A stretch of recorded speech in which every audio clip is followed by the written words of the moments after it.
Councillor Sarwar. Thank you, Lord Mayor, and good afternoon, everyone. The crisis in the Middle East deeply fractured our community and is steeped in pain, fear, and anger. The ongoing Israel war in Gaza, where millions have been displaced and thousands have been slaughtered, majority innocent children. This alarming humanitarian disaster is now spreading this devastation into Lebanon, where thousands have already been killed and millions made displaced again. The rise in Islamophobia and antisemitism in the UK is troubling reflection of this chaos surrounding us. It highlights the urgent need for a permanent ceasefire. We cannot ignore the severe humanitarian impact of this war. Up to 80% vital infrastructure in the region has been destroyed. Gaza has been reduced to a landscape of rubble, a site of unimaginable loss. This destruction of a region and the genocide of its people can never be justified. In January 2024, the International Court of Justice determined that Israel is plausibly violating genocide. By May, the International Court of Justice sought arrest warrant for the Prime Minister and Minister of Defense of Israel for war crimes and crimes against humanity, including the use of starvation as a weapon of war.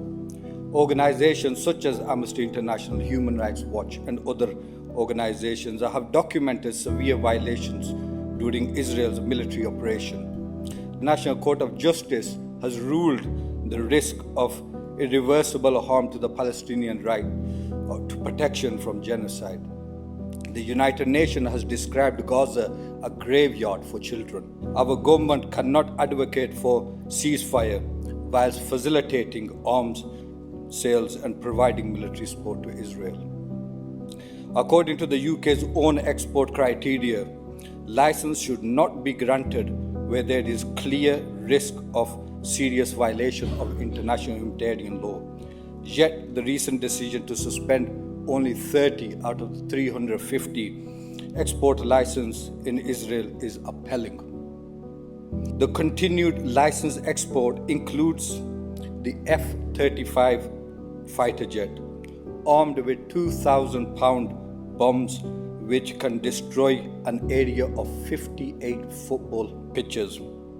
Destruction that is currently being unleashed upon heavily populated areas in Gaza. The prospect of all-out war in the Middle East is a scenario this world cannot afford. We must focus on the matter that root cause of this terrible circle of violence: permanent ceasefire and the occupation of Palestine. As a significant player on the global stage, the UK has a responsibility to champion peaceful resolutions rather than military interventions. It is vital that our government recognize the urgent need for a full armed embargo on Israel. This decision should be rooted in our moral principles and committed to human rights, encouraging dialogue over war. We must unite to call for the de-escalation and the termination of arms sales to Israel and to demand an end to this genocide. Together, we can work towards a lasting peace in this region, one that honors the right and dignity of all people. Thank you.